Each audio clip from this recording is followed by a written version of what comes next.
Пойдете в горы с чеченцами, в вершки и корешки не играйте. Все равно проиграете. Чеченцы лучше знают, лучше разбираются в дикорастущих растениях. Хотя бы потому, что они очень любят черемшу. Посмотрите, какую чудесную черемшу мне прислали из Чечни. Знаете, как ее готовят? Сейчас я вас научу. Здесь в кастрюле воды только на донышке, а черемши вот сколько. Черемша должна преимущественно пропариться. Раз-другой помешал, слегка, буквально вот щепотку, ладно, 2 посолил, и черемша готова. Готова за 5 минут. Единственное, что требует черемша, это хорошее сливочное масло. А вы же пропустили сюжет, как мы готовили хорошее домашнее сливочное масло. Вот здесь QR-код, вот здесь ссылка. Ссылку можно найти и в описании к этому ролику. Обязательно посмотрите, как мы готовили сливочное масло, которое я сейчас прямо вот очень щедро, граммов 60 или 70, отпущу на эти 300-400 грамм черемши, которые запахли уже невероятно вкусно. Пахнет, знаете чем? Пахнет горами и пахнет чесноком. Вам показать, как мы собирали черемшу в Чечне? У меня в книге все описано. Все, черемша осела, значит готова. Осталось только, чтобы масло растаяло. Мне рассказывали, что некоторые в Чечне варят черемшу в молоке. И это тоже получается очень вкусно. Попробуйте и с маслом, и с молоком. Черемшу иногда продают на наших рынках, но, конечно же, мне было очень приятно получить ее прямо из Чечни. Вот и все, можно сказать, приятного аппетита. И съесть эту черемшу, например, с кукурузными галушками или с кукурузным хлебом. Очень вкусно, очень полезно. Особенно полезно весной, когда у всех поголовный авитаминоз.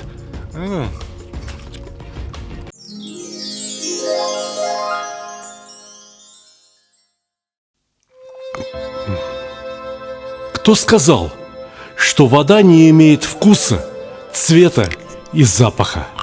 Минеральная вода Тассай даже звучит, как серебряный колокольчик. В каждом стакане воды Тассай отражается синее небо над горными вершинами Тяньшаня, а каждый глоток приносит свежесть и благоухание горных ручьев. Идеально сбалансированная премиум вода Тассай Эмеральд с 2001 года.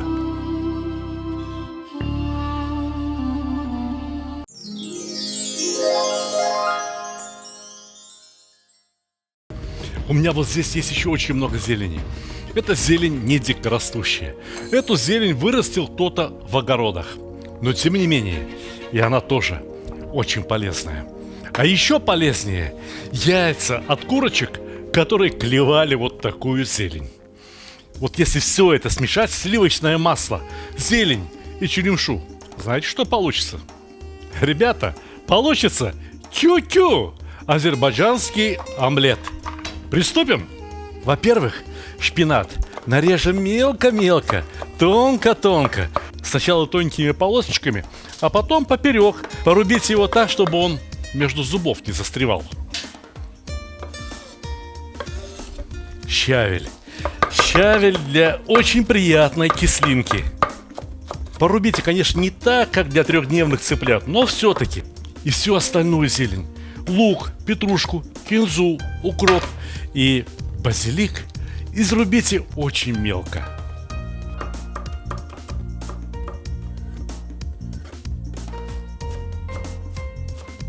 В прошлом году я готовил кюкю с орехами.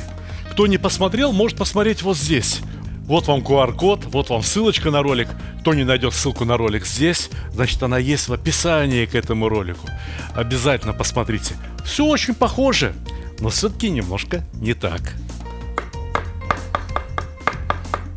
А теперь очередь главного ингредиента – черемши. Слишком мелко я ее рубить не стану, нет. Пусть ее консистенция ощущается на зубах. Когда мы собирали материал для книги о чеченской кухне, нас пригласили на сбор черемши в Ведено. Нас встретили, знаете, какие джигиты? У них руки, как мои ноги. Примерно вот такие. А у меня с собой фотоаппаратура, фотовспышки, камера дорогая. И идет дождик. Мартовский чеченский дождик. Кто бывал в тех горах, тот знает, о чем я говорю. Ну и чтобы не замочить аппаратуру, мы по дороге купили одноразовые зонтики. Такие, пластиковые. Ох, ребята и смеялись, говорили, всякое мы видели. Но чтобы в горы люди шли с зонтиком, такого еще не видели. Однако, джентльмены, там, где растет черемша, обычно рядом где-нибудь есть поляна с подснежниками. Один из них пошел, нарвал букетик и моей супруге преподнес. Было очень приятно. Вообще, я должен сказать, что сбор черемши – дело довольно непростое. Разгребают снег, и вот там под снегом самые дорогие, самые свежие ростки. Еще почти-что белые. Вот эти уже немножко позеленее, но тем не менее очень хороши. Отменно ароматная черемша. Ну а теперь яйца. Желтки сразу вот сюда, в зелень. А вот белки я хочу взбить. Лучше всего белки взбиваются в медных чашах. Надо постараться, чтобы желтки сюда не попали ни в коем случае.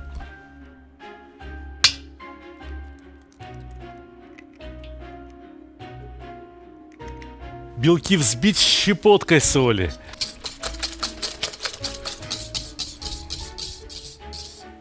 Ну вот и все. Отличная пена получилась из белков. А теперь форма. Можно приготовить в сковородке, а можно приготовить в форме для запекания. Форму для запекания я предварительно подержал в морозильнике. Так к ней масло лучше прилипает. Желтки и зелень непременно хорошенько посолить и обязательно поперчить. С черным перцем еда получается гораздо веселее.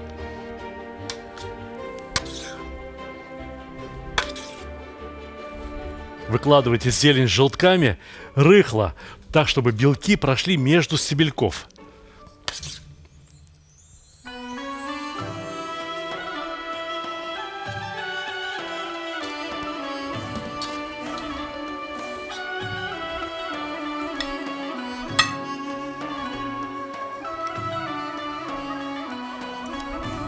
А теперь вот это чудо природы. На 180 градусов, на 1 час духовку. Но сначала накрыть фольгой. Буквально в 2 слоя. Пока омлет с черемшой запекается в духовке, хочу вам рассказать о книге, которая называется «Кухня чеченского народа». Эта книга дорога мне тем трудом, который мы вложили в создание этой книги. Совместно, разумеется, с чеченскими кулинарами. Мы ходили в горы, собирали черемшу. Мы учились готовить черемшу по тому простому рецепту, который только что показал вам в этом ролике. Когда черемша просто запаривается, да с кусочком сливочного масла. Да сискал, что это оладушки такие особые чеченские. И вот пироги с черемшой, и пирожки с сыром с черемшой, а еще манты, и еще множество других изделий. Одним словом, чеченский народ, который до недавнего времени считал, будто бы их кухня слишком бедная, жижи-галныш и все, на самом деле очень одаренный в кулинарном смысле слова народ. Из одной только черемши, я думаю, что готовят 1001 блюдо, потому что проводится фестиваль блюд из черемши, и пироги, и рулеты. Я предложил чеченскому народу готовить плов с черемшой, я предложил чеченскому народу готовить манты с черемшой. А в следующий раз, дорогие друзья, мы приготовим самсу с черемшой. Любите самсу с зеленью?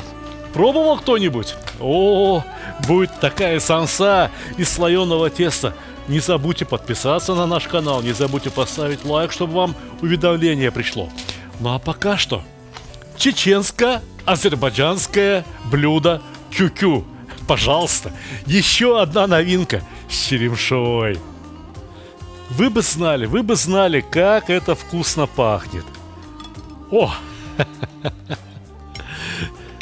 Полюбуйтесь. И яйца полностью пропеклись. И зелень, несмотря на то, что она запекалась в духовке почти что целый час, выглядит еще вполне себе живой, вполне себе аппетитной и вполне себе эдакой витаминкой. Дорогие друзья, дорогие мужчины, будьте здоровы, как чеченские богатыри. Дорогие женщины, будьте стройными, как горные красавицы. И приятного вам аппетита!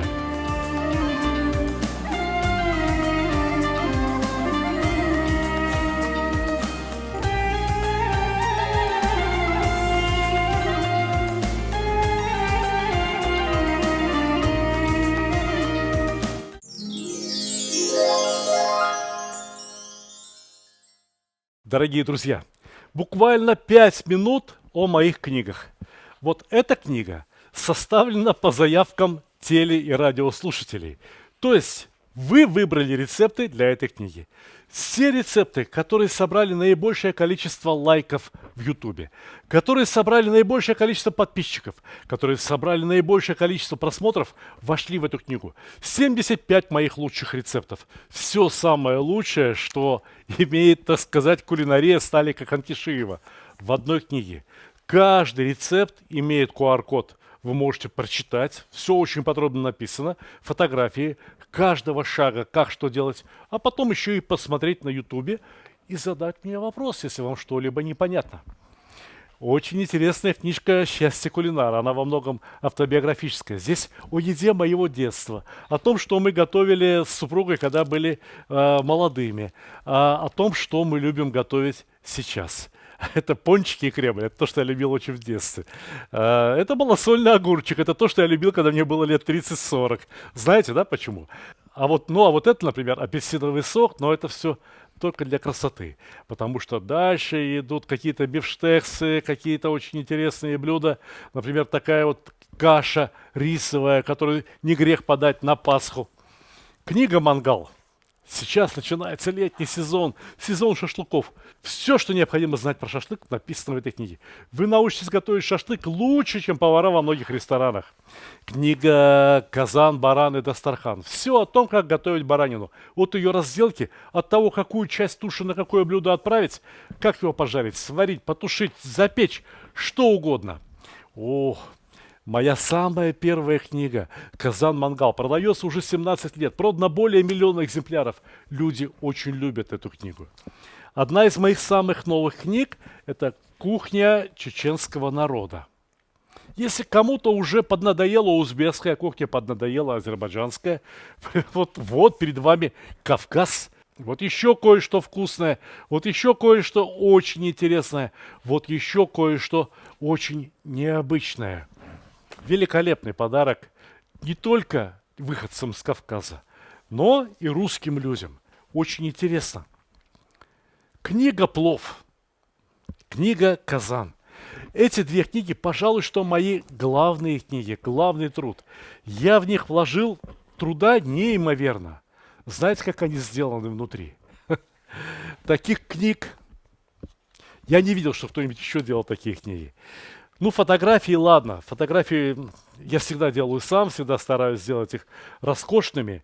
Но здесь написана эта книга так, что не приготовить по ней невозможно. Все, что вы будете готовить, будет получаться точно так же, как у меня, потому что каждый рецепт имеет необычную структуру.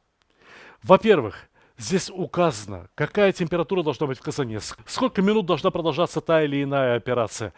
Каждый шаг описан очень подробно, на каждый шаг фотографии, и на каждый шаг вот здесь внизу написано, почему необходимо поступать именно так, почему надо готовить именно так, а не иначе. Эта книга получила что-то вроде кулинарного Оскара. Первое место на конкурсе, на всемирном конкурсе кулинарных книг в Пекине. В соревновании принимало участие 1200 книг из 210 стран. И я вот с этой книгой получил первое место. Книга «Плов» не хуже. Здесь, если вы после этой книги не научитесь готовить плов, я сильно удивлюсь. Точно такая же структура. Что делать? Фотография, какая температура и подробное объяснение, почему надо готовить именно так. Все возможные пловы на все возможные вкусы. Но если вы покупаете книгу «Счастье кулинара» и книгу «Плов», книга о марокканской кухне, Кухня, о которой вы практически ничего не знаете, но это очень вкусная кухня, которая готовится из тех же самых продуктов, что есть у нас, из тех же самых специй, что есть у нас, и готовится зачастую гораздо проще, чем наши любимые блюда в казане. Вы откроете для себя буквально новую страницу в кулинарии. Книга «Счастье кулинара», книга «Плов». За эти книги вы платите, а эту книгу я вам дарю. То же самое я сделаю для тех людей, кто купит книгу «Мангал» и книгу «Казан». Вместе две книги, пожалуйста, а книга «Таджин» и «Кускус» бесплатно. Если кто-то захочет купить вот эти две книги, книгу «Казан» и книгу «Плов» вместе, разумеется, тому книжка «Таджин», «Кускус» бесплатно. Если кто-то захочет купить не одну книжку про чеченскую кухню, а сразу три, одна бесплатно. Заходите на мой сайт stalik.ru. Теперь это эксклюзивный продавец моих книг, потому что только здесь книги упаковывают так, как положено, и они дойдут до вас в целости и сохранности. Во-первых, вот такая картонная коробка для каждой книги. Это обязательно. Во-вторых, пузырчатая пленка. Вот там. И только потом уже пакетик, СДЭК, почта. Выбирай. Все доходит очень надежно. Добро пожаловать в магазин stalik.ru.